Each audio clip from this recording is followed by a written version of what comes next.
inti, yaitu ceramah agama dalam rangka Tahun Baru Islam 1445 Hijriah. Dalam hal ini disampaikan langsung oleh Bapak Ustadz Dr. Haji Mas Hasan SMA. Sekaligus nanti kami minta Bapak Ustadz untuk doa di akhir acara. Mari kita ikut Bapak Ustadz, kami persilakan dengan segala hormat. Bismillahirrahmanirrahim. Assalamualaikum warahmatullahi wabarakatuh.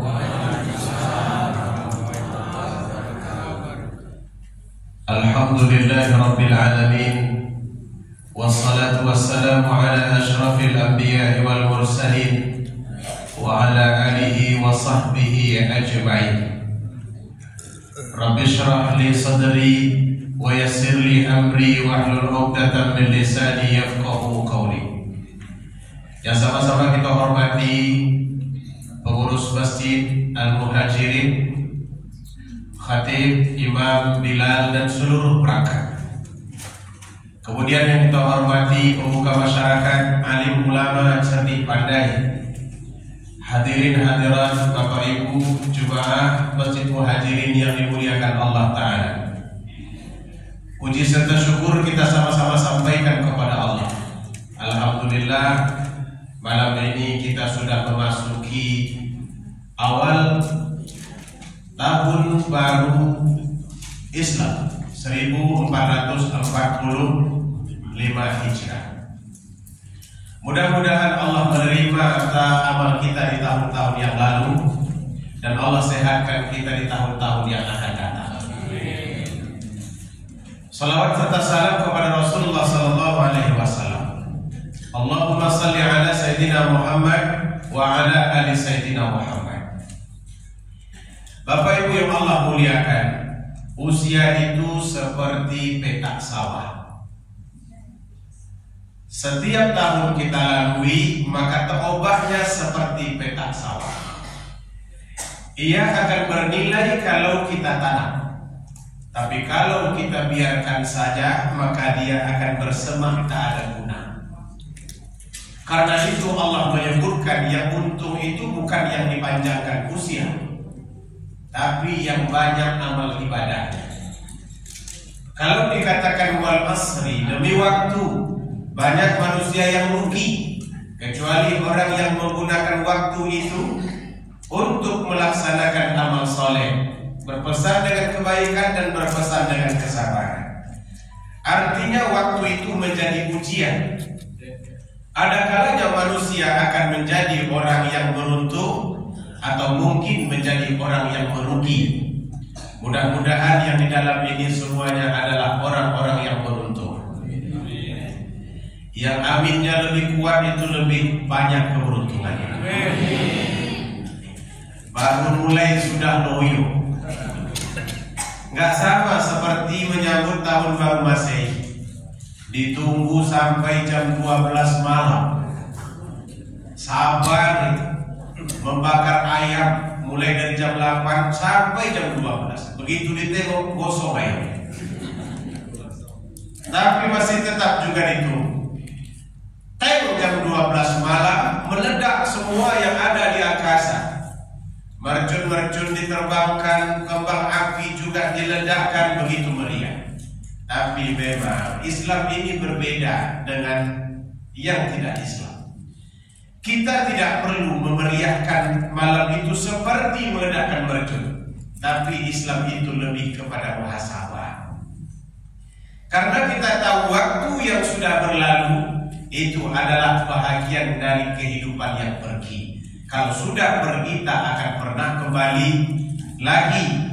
Orang bilang kita bisa menjadi lebih panjang usia, jumlah iya, tapi kesempatan semakin berkurang. Karena tidak ada orang semakin bertambah usianya maka semakin muda dia, itu tidak ada. Yang ada semakin bertambah usia pasti semakin tua. Jadi saya tengok tadi di dalam ini dari orang muda tak ada. Semuanya tua-tua. Maka saya hidupkan handphone saya menengok kira-kira wajah saya seperti apa. Confirm lah, yang muda cuma saya sendiri, yang lain tua semua. Tapi kita ini kan semuanya akan terus beranjak tua. Apa kata Allah Ta'ala? Wa huwallazi yatawaffakum bil-laili wa ya'lamu ma jarahtum bin-nahar thumma yab'athukum fihi liyuqda ajalun musamma thumma ilayhi marji'ukum fayunabbi'ukum bima kuntum ta'malun. Dia yang menidurkan kamu pada malam hari. Kalau kita ngantuk, malam itu adalah perbuatan Allah, nikmat itu. Jangan dikesali. Itu nikmat, tapi jangan pula tidur terus-menerus. Sedikit-sedikit tidur, apalagi tertidur semuanya. Maka nanti tak tahu tiba-tiba saya sudah menghilang dari mimbar ini pulang. Dia yang menidurkan kamu pada malam hari. Dia yang membangunkanmu di siang hari hingga kalian bekerja, kata Allah. Yang guru pergi ke sekolah, yang pedagang pergi ke pasar, kemudian petani pergi ke kebunnya, begitu juga yang lain-lain. Sengaja Allah buat seperti itu, liyuqda ajalun musamma, agar kita tanpa merasa menghabiskan waktu yang sudah ditentukan. Semua kita ini membawa waktu yang sudah ditentukan. Saya punya kadar waktu sendiri, Pak Haji Ketua ini punya kadar waktu sendiri, Bapak Haji Penasehat punya waktu sendiri. Nah, cuma tak tahu mana di antara kami yang akan duluan ya. Kalau soal ini saya rela kalau mereka duluan. Semua orang punya batas waktu itu. Kalau waktunya sudah habis, maka akan dikembalikan kepada kami. Fayunabbi'ukum bima kuntum ta'malun, agar kami bisa memberitahu mereka apa yang pernah mereka kerjakan dulu. Jadi hidup itu tidak akan pernah semakin panjang. Kesempatan itu akan selalu semakin pendek. Setiap waktu datang, maka termakanlah jatah yang sudah Allah tentukan. Karena Ibu Bapak, usia itu seperti air di dalam botol ini. Dulu kita lahir masih penuh, tapi begitu kita menangis, itu sudah mulai. Seolah-olah dia sudah terpakai. Sekarang diminum, sudah berapa lama meminumnya? Ada yang meminumnya sudah 63 tahun. Ada yang meminumnya sudah 68 tahun. Di dalam ini yang paling tua, oh nggak ada. Ini 25 semuanya. Ada yang sudah meminumnya 70 tahun. Mungkinkah air itu masih seperti ini? Tidak, dia tinggal sedikit. Kalau sudah tinggal sedikit, pengaruh pada badan akan terasa sangat banyak. Muncul perasaan badan kurang enak, letih di mana-mana, mendaki masjid ini saja sesak nafas. Itu tanda-tanda minyak tinggal sedikit. Maka hati-hatilah, jangan jauh-jauh dari masjid Al-Muhajirin ini. Karena kalau sudah begitu adanya, dia bisa datang secara tiba-tiba. Saya doakan kita semua husnul khatimah. Kalau Allah panjangkan usia kita, mudah-mudahan Allah berikan keberkahan dari usia itu. Amin ya rabbal alamin. Maka hari ini kita bersyukur masih bisa menatap bulan, kalaupun tidak ada bulan, tapi malam kan bulan pada hakikatnya. Bulan awal dari tahun baru Hijrah 1445. Semoga Allah selalu memberikan bimbingan kepada kita, menyelamatkan kita dunia dan akhirat. Demikian ceramah kita. Amin. Bapak Ibu yang Allah muliakan, ketika Nabi Shallallahu Alaihi Wasallam menerima wahyu, turun malaikat Jibril di peluknya Nabi. Kisah itu kemudian diceritakan Nabi kepada Waraqah bin Naufal. Apa kata Waraqah bin Naufal? Yang datang itu Muhammad, bukan setan, tetapi namus. Namus itu Jibril ternyata. Ini adalah yang pernah datang kepada Nabi Musa, menandakan bahwa engkau adalah seorang nabi dan engkau akan menjadi pemimpin umat. Tetapi engkau akan sangat banyak musuh. Engkau akan diusir dari negerimu. Orang yang membencimu sangat banyak. Kalau aku hidup nanti ketika itu, kata beliau, aku akan menjadi orang pertama yang membelamu. Dari situ Nabi sudah nampak ke depan apa yang akan terjadi. Karena nampaknya memang berdakwah itu tidak semudah yang dibayangkan. Walaupun yang disebut baik oleh Nabi ibu bapak, awalnya orang terima, tapi lama-lama mereka mulai merasa terganggu. Yang paling terganggu itu ketika Nabi menyebut Tuhan mereka itu tak betul. Kemudian Nabi mencoba untuk mengubahnya. Akhirnya mereka menjadi resah. Mulailah permusuhan dilancarkan kepada Nabi Muhammad dan juga umat beliau secara umum tanpa terkecuali. Semakin hari semakin mengganas. Maka kalau kita dengar Bilal bin Rabah dianiaya, itu juga efek dari dakwah itu. Diletakkan batu di atas dadanya, dijemur di tengah panas, tidak diberi air sama sekali. Efek dari dakwah itu. Rupanya ibu bapak, berdakwah ini memang tidak mudah. Penuh perjuangan, penuh pengorbanan. Kadang-kadang harus meluncurkan darah dan air mata. Itu yang pernah terjadi di zaman Nabi. Apakah perjuangan itu berakhir dengan masuknya Islam ke tempat kita ini? Tidak. Perjuangan kita hari ini berbeda memang dengan perjuangan di masa Nabi, tapi lebih rumit dan lebih berat. Kalau di masa Nabi orang berjuang hanya orang Islam melawan musyrik, jelas. Kalaupun ada perencahnya munafik. Tapi sekarang yang menjadi target perjuangan orang Islam itu adalah orang Islam itu sendiri. Berjuang menegakkan Islam dalam Islam itu ternyata tidak perkara yang remeh-temeh, berat rupanya. Karena ibu bapak, dulu Nabi menegakkan agama, sekarang agama itu banyak yang ingin menghancurkan. Yang menghancurkannya ini orang Islam itu sendiri. Muncul Islam liberal yang mengatakan bahwa semua agama itu adalah baik. Pilih sajalah mana yang mau. Diobral seperti menjual kain 3.000 di pasar. Sayang anak. Kalau sekarang sudah jarang kita dengar karena sudah berubah menjadi sayang mak. 3.000. Kata mereka begitu. Memang semua agama itu gak ada yang menganjurkan yang jelek, tapi kan prinsip beragama itu pasti ada. Maka kita orang Muslim meyakini bahwa Islam itulah yang betul. Saudara-saudara kita yang beragama Kristiani, mesti mereka juga berpikir begitu. Demikian pula halnya dengan Hindu, Buddha dan lain sebagainya. Tapi munculnya golongan seperti ini membuat orang beragama itu menjadi galau dan ragu. Bukan hanya dalam Islam, ibu bapak, dalam agama Kristen pun ada juga liberalnya. Lebih parah lagi, itu yang terjadi di Eropa sekarang.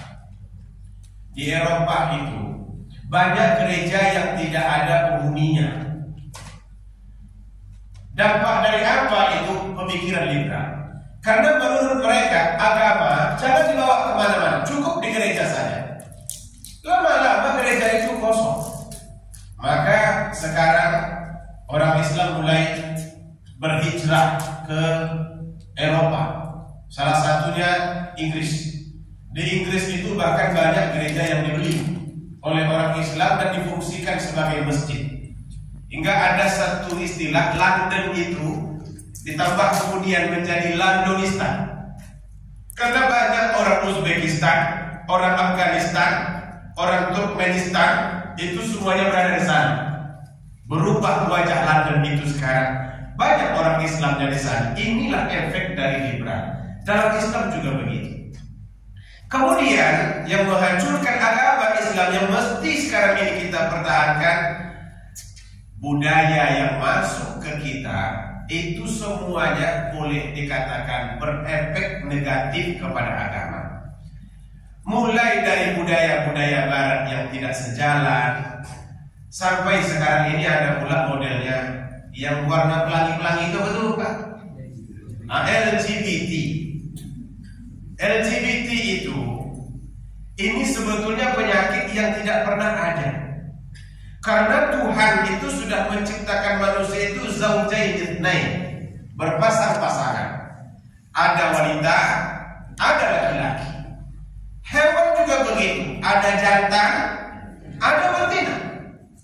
Yang namanya hidup normal itu sudah dibuat begitu oleh Allah. Maka kalau menikah laki-laki perempuan, kalau kawin jantan dan betina. Nah, ini golongan ingin menikah dengan laki-laki. Perempuan ingin punya suami perempuan. Ibu bapak, jangankan manusia, hewan pun tak pernah melakukan itu. Ayam itu tahu jantan, tahu betina. Yang jantan biasanya pakai jenggot, ekornya naik, bunyinya. Coba praktekkan dulu, biar kita cari yang paling pas.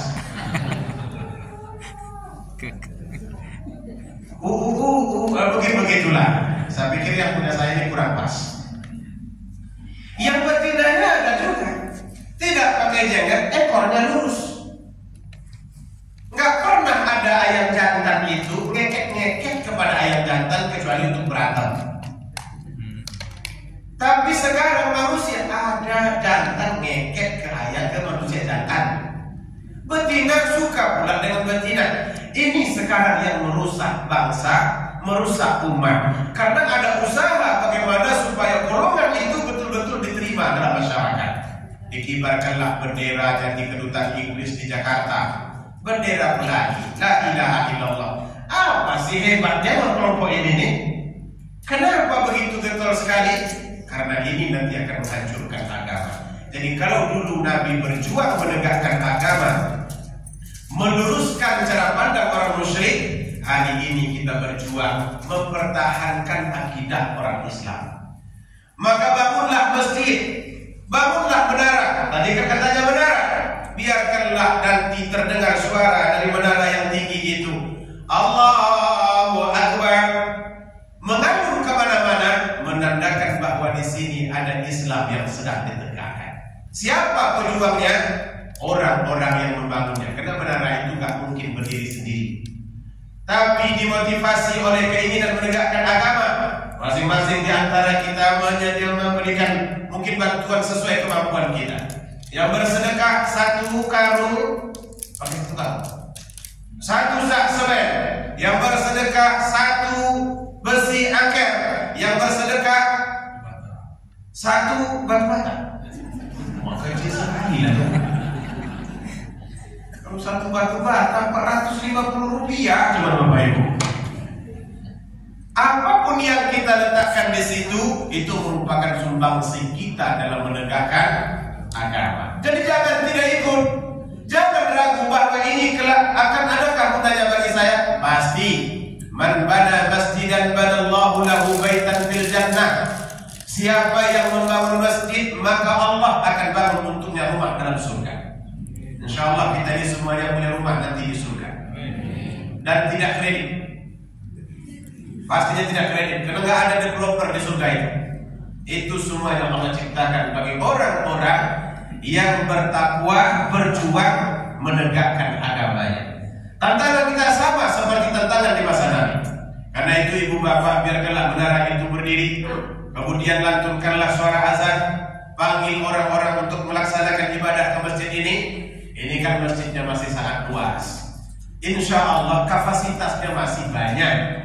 Kalau datang orang di sini semuanya masuk, saya pikir ini masih cukup.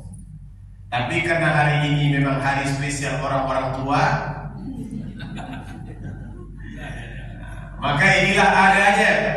Di sebelah kanan orang tua, sebelah kiri orang tua, yang menyandar tua, yang tak menyandar pun tua. Ini belakang saya lebih tua lagi. Mudah-mudahan kita semuanya Allah berkahi, amin ya rabbal alamin. Puncak dari permusuhan yang disampaikan, yang dilancarkan oleh orang musyrikin Mekah itu, Nabi direncanakan untuk dibunuh. Mereka kehabisan akal. Apa lagi yang bisa dilakukan untuk menghalang Muhammad supaya dakwah ini tak menyebar? Tidak bisa, kecuali bunuh dia. Awalnya mereka bingung, kalau dibunuh nanti Bani Hashim suku Nabi Muhammad itu akan menuntut balas, dan jumlah mereka banyak. Waktu itu turunlah syaitan memberikan bisikan, kalau kalian membunuh hanya dengan menusuk pedang satu orang, maka Bani Hashim mudah melumat kalian. Tapi kalau setiap orang menusuk tubuh Muhammad, ia tidak akan mampu menuntut balas, karena semua suku akan terlibat dalam peperangan. Akhirnya ide itu pun mereka konfirmkan, baik, malam nanti ini eksekusi akan kita laksanakan. Turun mereka memberitahu kepada Nabi, wahai Muhammad, Allah mengizinkanmu pindah ke Madinah malam ini karena mereka merencanakan pembunuhanmu juga malam ini. Maka setelah itu Nabi pun sibuk mengatur perjalanan. Sore beliau datang ke rumah Abu Bakar. Ditanyanya Abu Bakar, ada orang di dalam rumah ini? Ada, kata Abu Bakar. Suruh mereka keluar semuanya. Tapi mereka itu keluarga dan anak-anakku ya Rasulullah. Gak apa-apa, kata Nabi, suruh mereka keluar semua. Akhirnya dikeluarkan anak-anak Abu Bakar. Nabi sambil berbisik, Allah mengizinkan kita pindah ke Madinah malam ini. Malam ini, begitu rahasianya sampai anak Abu Bakar pun tidak boleh tahu. Siapa yang boleh kita beritahu ini? Asma. Siapa lagi? Abdullah. Tugas mereka apa? Asma menyuplai makanan ke Buathur. Abdullah nanti suruh dia membawa kambing agar jejak kontak kita nanti hilang dan tidak diketahui. Jam berapa kita berangkat? Setelah subuh, sebelum subuh, karena di situ nanti orang-orang itu akan diperdaya. Maka malam itu pun berlalu begitu tegang. Ini lebih tegang dari G30 SPKI. G30 SPKI nggak ada kedengaran. Sampai subuh itu ya tembak-menembak ada. Tapi Nabi sejak siangnya sudah tahu bahwa orang akan membunuhnya malam nanti. Ali diposisikan sebagai pengalih perhatian. Maka ketika malam sudah mulai larut, janji Allah itu pun ia tunaikan. Rupanya Allah kalau sudah menyuruh, jangan khawatir, dia pasti melindungi. Itu tidak perlu diragukan lagi. Maka ketika Nabi keluar dari rumah, orang-orang yang tadinya sudah mengepung rumah Nabi jumlahnya ratusan, semuanya tertidur nyenyak tanpa terkecuali. Yang berdiri capek, duduk, tidur. Menengok kawannya tertidur ngorok itu, yang lainnya masih bangun. Aku aja yang bangun, kalian tidur semua. Bagus, aku tidur juga. Akhirnya tertidur pula lah mereka. Saat itulah Nabi keluar dari rumah. Kanannya beliau menaburkan pasir di atas kepala orang-orang yang sedang tidur ini. Mungkin untuk supaya lebih nyenyak. Dan ceritanya, kabarnya dia membaca satu kalimat, wa ja'alna min baini aydihim saddan wa min khalfihim saddan fa alshaynahum fa hum la yubsirun. Kami itu jadikan di depan mereka dinding, di belakang mereka dinding, hingga mereka tidak dapat melihat. Jadi kalimat ini kalimat yang menyebabkan orang tak dapat melihat kita kalau kita baca. Karena itu kalau ada nanti razia polisi, bacalah ini. Selamat, insyaallah. Pernah kita coba? Pernah. Waktu itu saya ceramah di Ruben.